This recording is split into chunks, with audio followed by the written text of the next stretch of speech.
Yesterday I made a video about this word in Hebrew that's mentioned multiple times in the Bible as balm, which meant sori or seri, and was used to say distillation or balsam, and how these specific trees of balsam, a lot of them are natives in North America only. Mind you, this is all from the Old Testament. These words where balsam are used where balm is used is in replace for balsam or distillation, but most of them are in reference to medicine, so usually it's used for balsam. Gen 37, Gen 43, you can see balsam's also used there, a little balm, a little balsam. Jeremiah 8 literally talks about, is there no balsam in Gilead? Is there no physician there? Medicine, healing. And it's speaking of Gilead, right? Go up into Gilead and take the balsam, O virgin, the daughter of Egypt. In vain shalt thou use many medicines, for thou shalt not be cured.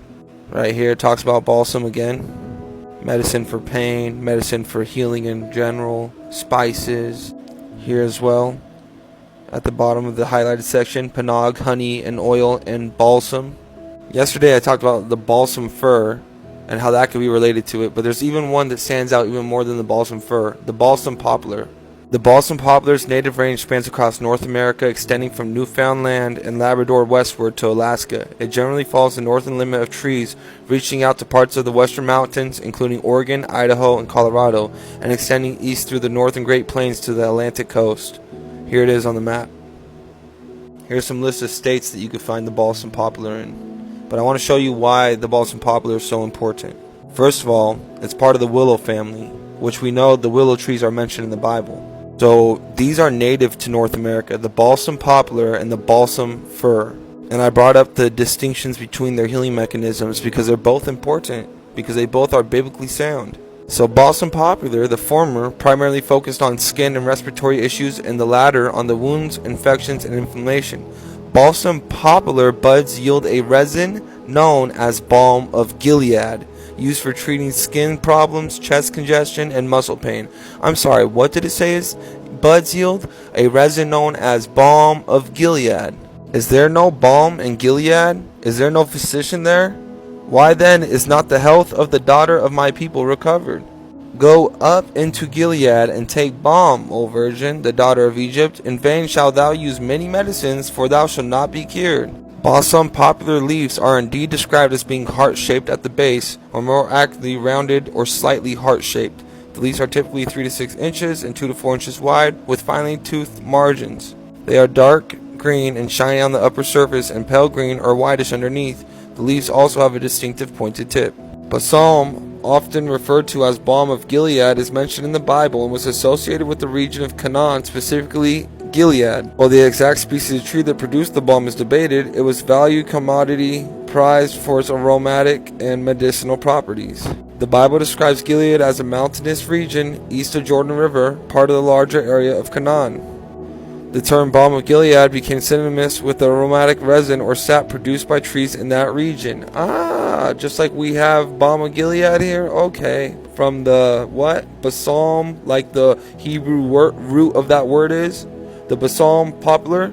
The balsam poplar, also known as Populus balsamifera, has a strong, sweet, and balsamic fragrance, particularly from its resinous buds. The scent is often described as complex and can be reminiscent of honey, caramel, incense, amber, and even a hint of sourness. It is a popular scent in perfumery, often used as a sweet, balsamic, honeyed middle note in the floral and amber bouquets. The overall impression is often described as sweet with notes of honey and caramel. Caramel for y'all who hate the word caramel, but I'm sorry, I grew up saying caramel. The resinous nature of the buds contribute to a balsamic, warm, and slightly spicy fragrance. Hold on real quick, we're not done with Bible scripture yet. Genesis 43 verse 11, and their father Israel said unto them, if it must be so now, do this, take the best fruits of the land in your vessels, and carry down the man a present, a little balm, balsam, and a little honey, spices, and myrrh, nuts, and almonds. Balsam was used in perfumes, ointments, and possibly for medicinal purposes. Definitely for medicinal purposes, not possibly. It was also a significant trade item, with caravans carrying it to Egypt. In the book of Jeremiah, the phrase "is there no balm in Gilead" is used to express a sense of loss of hope or lack of healing. The fragrance is distinctive because it's often described as unique and unforgettable, especially when the buds are opening in the spring. The sticky resin on the buds is a key component of the smell, adding to its depth and intensity. Just one more time so y'all can see it. Yes, the balsam poplar is also known as the balm of Gilead. The tree's fragrant, resinous buds, which are the source of the balm, are what give it its alternative name, according to the Go Botany Winona State University and the USDA Forest Service. Oh wow, like this is completely legit. What did it say? The tree's fragrant, resinous buds, which are the source of the balm, are what give it its alternative name. When you look at what it is, historically both the buds and the resin, the balm from the buds, have been used medicinally to make salves and cough remedies reminiscent of the biblical balm's purported healing properties. Where is it native to? North America.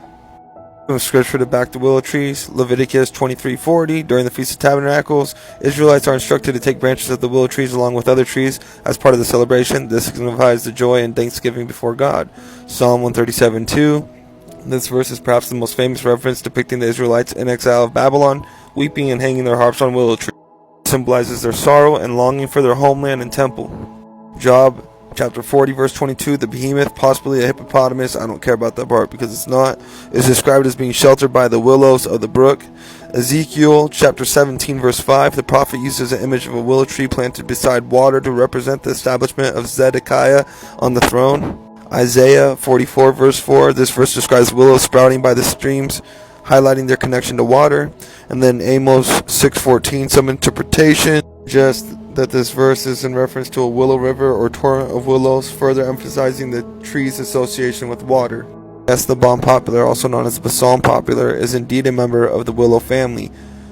Specifically, it is the genus Populus, which contains various popular species. While poplars and willows are closely related, they are distinct within the same family. Balsam poplar is often called balm of Gilead as well.